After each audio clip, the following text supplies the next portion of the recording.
All right, everybody, this is Luke with the Front Row Report, and I'm going to be interviewing the guys from A Breach of Silence. If you guys want to, go around the room, introduce yourselves, and tell me what instrument you play, and what your favorite part of this tour has been so far. Oh, I'm going first. I'm the newest member of this band, man. I'm the drummer. I'm Dan Tricky. My favourite part of this tour so far,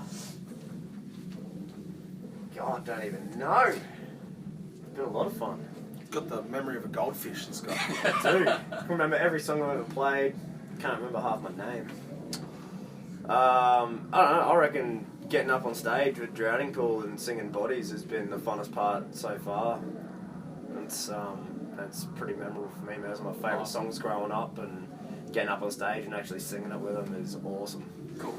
I'm Blair. I play bass and I sing. My favourite part of the tour so far would have to be meeting new fans and seeing people stop you in the street and ask for like a picture or something like that, which has happened a couple of times. It's the first time it's ever happened to me, and it's been on the other side of the planet. So that's pretty cool, man. That's definitely the highlight for me. My name's Kerrod and I play guitar. Favourite part of this tour? Smoking weed legally. Yes.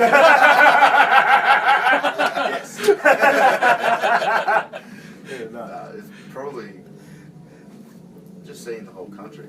'Cause we grew up like seeing all this stuff in movies and stuff. Cool. So it's kind of a bit surreal to see like some of the country. It's our first tour here, so it's not here, yeah, exactly like it. My name's Reese. I play vocals. Not all these vocals though. I play the vocal chords. I play the vocals. Play them like a banjo. Yeah, sorry, I'll restart. My name's Reese, and I play. Check 3. Check 3. I'm Reese, and I'm lead vocals. And my favourite moments on the tour have been meeting new people, meeting Americans. You guys are so nice to us, and seeing people in the crowd that know the words from the other side of the world. It's a blessing to see that. Awesome. So I guess I'm gonna kind of go off key, not like with the album, so kind of with Australia. What's the difference in like the food? I guess because you guys obviously are on a. Do you guys have a van or a bus? We were on a van. Oh, sorry, we were on a bus, and now we're in a van. There was a bit of a hiccup with our bus that we were on, and now we're in a van. Hiccup, to put it lightly. Yeah. Nah, the van that we were in was awesome. It was so pimp. Like we had beds in it, bunks, couches, TVs, everything. Yeah, it was awesome. But the computer in the Mercedes van that we were driving kept stuffing up, and we had to take it to a million Mercedes dealerships around the country, and it got to Seattle, and we're like, no, this is ridiculous, we cannot do this anymore. We ditched that one, got a new van. It's a bit cheaper, but it's a bit smaller. So, yeah, so to answer your question, both. So what have you guys been eating on your tour? I mean, I know I saw that you guys ventured out and saw Chick-fil-A for the first time. Oh yeah, that's actually pretty good. We've gone to a lot of places that we haven't. We went to White Castle, they don't have those in Australia. Taco Bell is very rare there, so we had Taco Bell a few times, which I love. America is just the land of fast food, man. Yeah, yes. But that's the thing though as well. It's tour food. Like it's the same if you tour Australia. You're eating at truck stops, you're eating at fast food joints. You can't. Either that, but we still can. I mean, every now and again you see a Subway and our faces just light up, and we just rush in and we go get subs. So cool. Yeah. Which is quite healthy. Yeah. So we've been eating terribly. To answer your question. You're on tour. You give you the benefit of the doubt on that one. What off of your new album? What's your guys' favorite track? I mean, I'm kind of excited to see it live because I can just listening to the album. I'm like, man, this has got to be awesome live. What's your guys' favorite song off the album, as well as to play live? I'd say Vultures has probably been the favourite. Yeah, Vultures is a really good one to play. Good one. It's very good crowd interaction with it and stuff like that. So yeah, it's been a really good one on tour. You guys kind of have a lot of anthems on your new album with TP&E, and I personally like Immortal. That's That's an awesome song. Thank you. You guys have a huge mix of like ballads and party rock, and it's just a culmination of awesome, in my opinion. Yeah. Going to Australia, do any of you guys play the didgeridoo? Or have tried? I can play the didgeridoo. See, every single person on the planet can play a didgeridoo. What you got to work on is circular breathing, which means like just to keep the noise going continuously. You know, like you can play a didgeridoo. It's like playing on a gigantic trumpet. You know what I mean? Like you're not. It's like it's just really loud.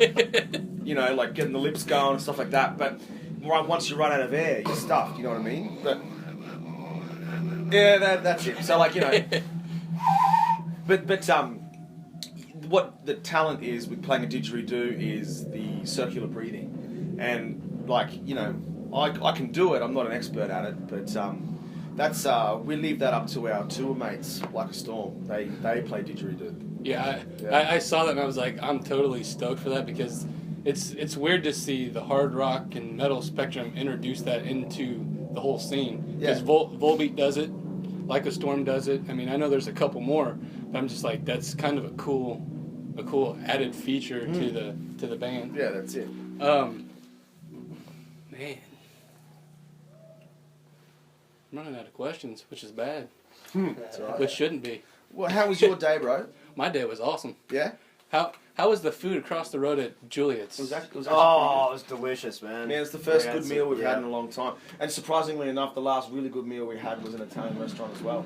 Was it? Yeah, we're heading into Spokane from Seattle. I don't even remember. Wow.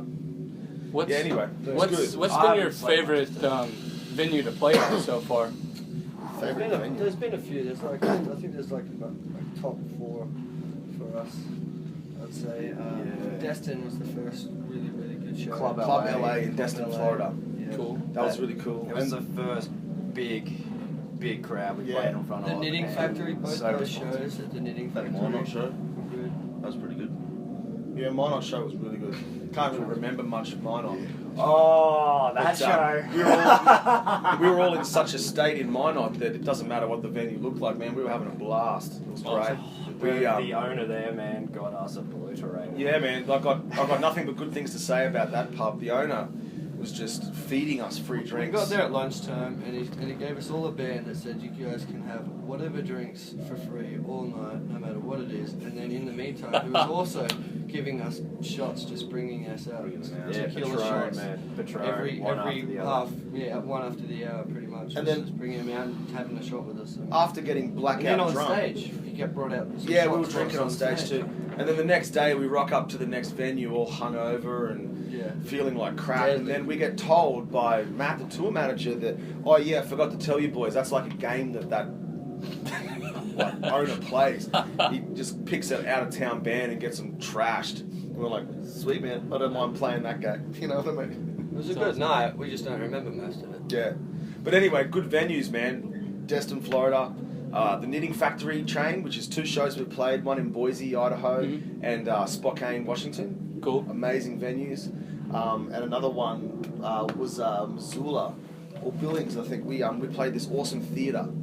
It was a bit of a weird setup to start with because they've got all the seats, the permanent seats set up everywhere, but the sound in those old theatres, you know, like just was perfect. And they rose from their seats, and at one point the whole theatre was jumping up and down with us. That's awesome. That was a great That's cool, moment. man. We've Yeah. played some really cool venues here. That's awesome. So what's the biggest venue you guys have been at, like crowd-wise? Crowd, there's been a couple. I think we played 500 plus one night. I'm not sure Virginia, where. we did that. I think they had just over 500. Yeah. Like the places. Knitting Factories. The easily Knitting had Factories had 500. easily Yeah, had Club 600. 600. We haven't been told official numbers, man, but there's been a couple of nights where the whole thing's been packed. The whole venue's It's just packed. been That's so awesome. good. That's good. Sold out. Didn't we? We've done a couple of sold. Yeah, there's been a couple of sold out outs. ones. Those Knitting Factories must have been damn sold. Where were they at? Knitting Factory was Boise and Spokane. Boise, Idaho, and Spokane. Yeah. Cool. Have you guys met anybody from Sirius Octane yet? No, man. No, we haven't. We Jose, I think. Jose Mangan? Jose, yeah, we know him. but we have never met him. Cool. No, we. Well, yeah. I'm here to tell you hi from Steve Cavino from the Cavino and Rich Show, because the other day when I tweeted you, he's like, "Hey, give those guys a shout because I know you're going to see them." So I was like, "Hey." Sweet, man. Sweet. Yeah, So, we love so, Sirius so XM. obviously your name is getting out there, Yeah. and Yeah. let me tell you what. Every time I hear "The Darkest Road," it just the whole thing, the whole reason why you guys wrote it is Yeah. pretty amazing. Yeah. Do you guys want to give me a little insight as to? I mean, I know the story, but Yeah, to your fans, what does this song mean to you guys? Well, we wrote the song originally about the idea of pushing through when times are tough, basically, and you can either take the easy path, which sometimes doesn't lead to be more rewarding at all. The more rewarding is the darkest path. So if you take the darkest road and go through those hard times, you can, feel successful at the end of it and feel that gratitude of actually doing something with your life. And then we had a friend of ours who had a tough accident. He's doing that. He's basically taking the hardest path now to try and recoup himself so he can be able to walk again. And that's why we did the film clip with The Darkest Road about our friend Dan Graff. Mm-hmm. Yeah. And that's a really touching video, honestly. Thank How is he doing in his whole process? He's doing great, man. He came over to the States a few months ago. Mhm. Prior to that, for about 6 months, he was here, and he's back in Australia now. But I think he's coming back for another another session, another couple of months. But basically, he comes to an institution called Project Walk, Mhm. and they specialize in getting paraplegics, walking again. And as impossible as that sounds, Dan is one of the lucky ones where his spinal cord wasn't completely severed. It was only partially severed.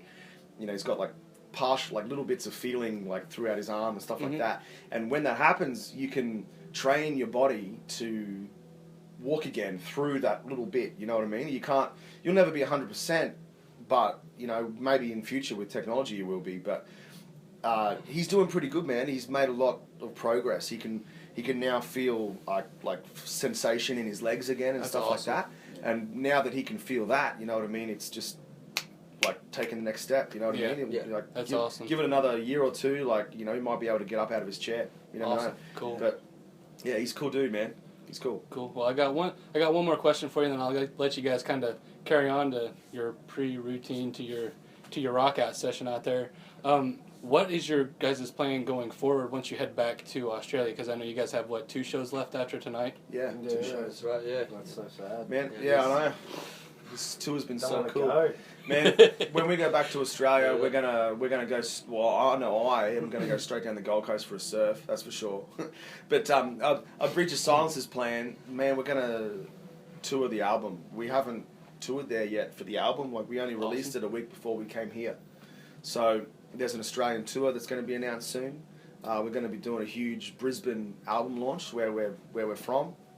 We always like to turn it on for the Brisbane crowd because they've been so good to us over the years. You know what I mean? So we do something special for Brizzy.